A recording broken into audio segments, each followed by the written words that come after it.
Oke, baik, selamat siang untuk ya semua.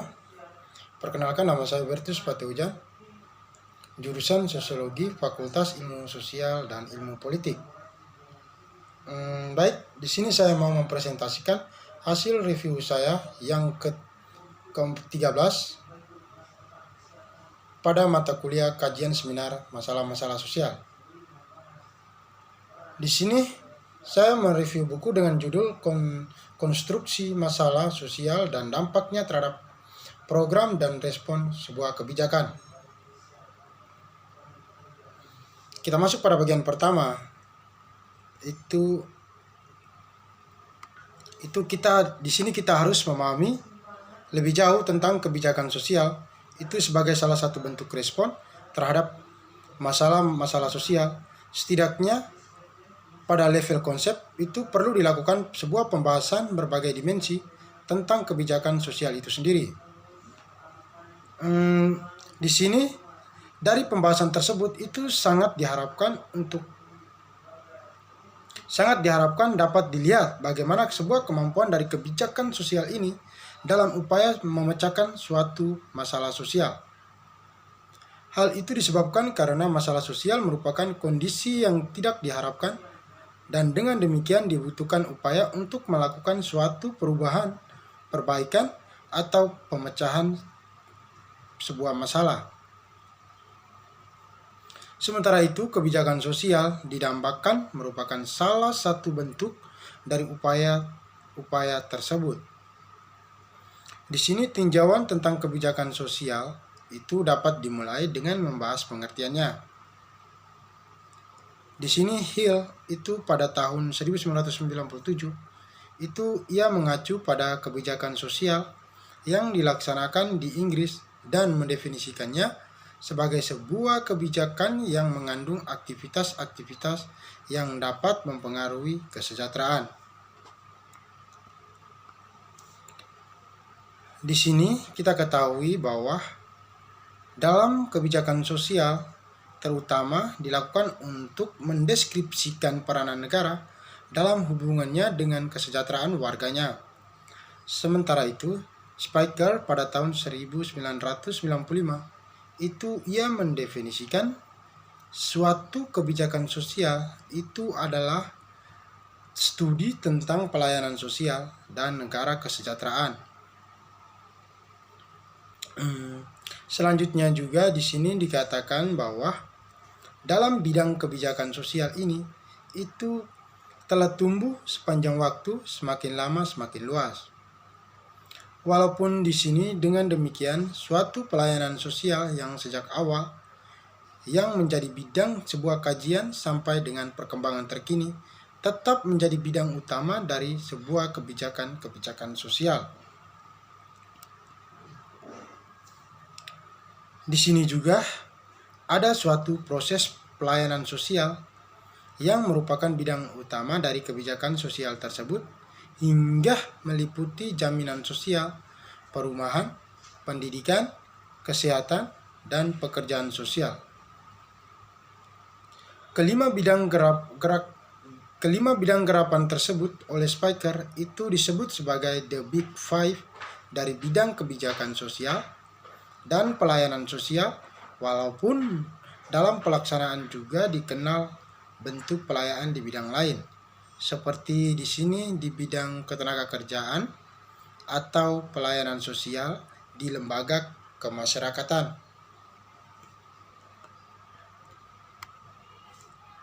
Di sini Ken pada tahun 1979 sampai 19, di sini Ken menyebutkan bahwa sebuah bidang pelayanan sosial terutama difokuskan untuk memberikan bantuan kepada individu atau keluarga yang mengalami suatu persoalan dalam melakukan penyesuaian terhadap perkembangan lingkungan sosialnya dan persoalan dalam menjalankan suatu fungsi sosialnya. Di sini bidang ini disebut sebagai suatu pelayanan kesejahteraan 19 sosial yang lebih fokus pada sasaran individu dan keluarga.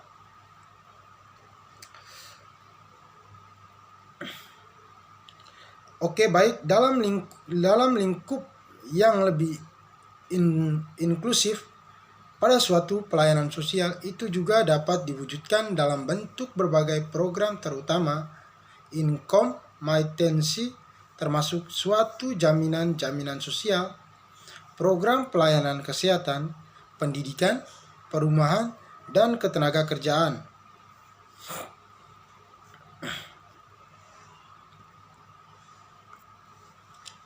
Di sini, apabila suatu cakupan kebijakan sosial itu sekedar dipahami sesuai dengan pengertian, maka di sini berdasarkan suatu definisi tersebut, maka substansinya lebih terbatas pada aktivitas yang ditunjukkan kepada penyandang suatu masalah-masalah sosial.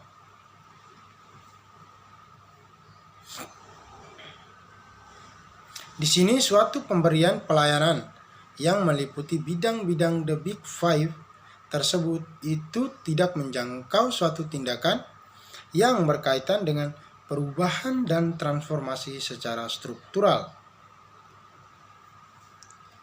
Oleh sebab itu, kebijakan sosial dengan cakupan seperti itu tidak akan mampu menjangkau penanganan suatu persoalan atau suatu masalah-masalah sosial yang sumber masalahnya berasal dari level-level sistem. Walaupun dengan demikian, dalam perkembangan ke depannya, bukannya tidak mungkin ada suatu studi kebijakan sosial itu melakukan ekspansi bidang secara kajiannya sampai ia menjangkau suatu perubahan pada level sistem dan struktur sosial kemasyarakatan.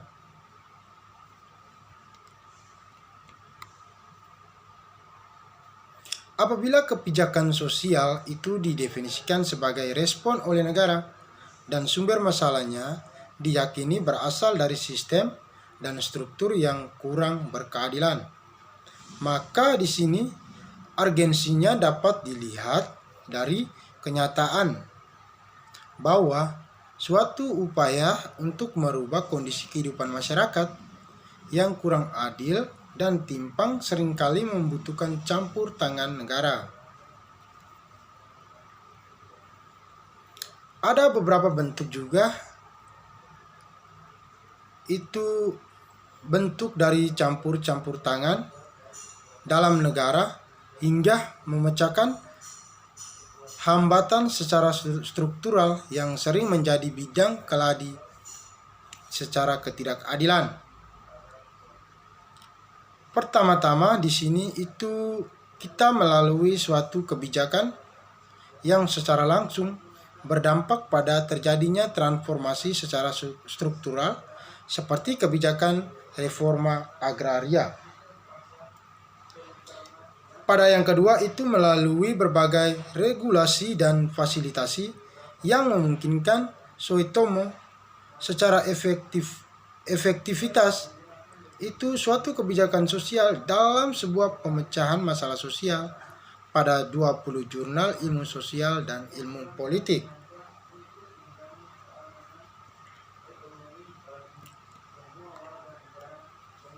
Dari sisi lain juga, suatu fokus kebijakan sosial itu hanya berorientasi kepada warga masyarakat yang menyandang masalah, sering menggunakan landasan pandangan humanitarian. Di sini setiap warga masyarakat itu harus hidup layak, dilihat dari standar ya minimal sesuai harkat dan martabatnya lah sebagai manusia atau makhluk-makhluk sosial.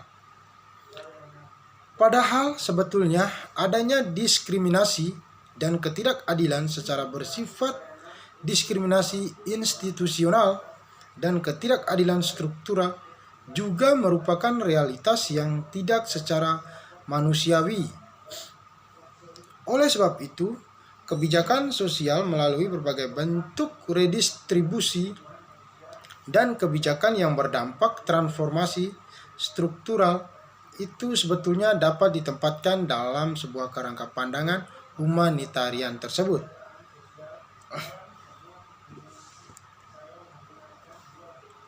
Di sini kita ketahui bahwa dalam sebuah gerakan sosial itu sebagai respon masyarakat terhadap keberadaan masalah sosial dapat mempunyai dua tujuan. Yang pertama, gerakan sosial yang bertujuan secara langsung itu mendorong terjadinya suatu perubahan dalam masyarakat, termasuk perubahan institusional maupun transformasi secara struktural melalui perubahan nilai yang diusungnya. Sedangkan pada yang kedua itu gerakan sosial yang bertujuan untuk mempengaruhi perumusan kebijakan yang lebih berorientasi bagi terjadinya perubahan institusional dan transformasi secara struktural. Berkaitan dengan tema pembahasan dalam tulisan ini, yaitu kebijakan sosial, maka dalam pembahasan selanjutnya akan lebih difokuskan pada suatu atau gerakan-gerakan sosial yang bertujuan untuk mempengaruhi kebijakan, khususnya kebijakan-kebijakan sosial. Gerakan sosial juga dapat mendorong bahkan menekankan dikeluarkannya dari kebijakan pemecahan suatu proses atau masalah sosial yang berorientasi pada terjadinya perubahan dalam sistem dan struktur sosial. Pada umumnya juga gerakan sosial dengan tujuan seperti itu harus melewati 3 tahap penting: awareness, policy, determination, dan reform, itu dari Weinberg. Agar gerakan sosial tersebut cukup efektif sesuai tujuan untuk mewujudkan tatanan baru melalui perubahan institusional dan transformasi secara struktural, maka gerakan harus mengawal proses meliput ketiga tahap tersebut.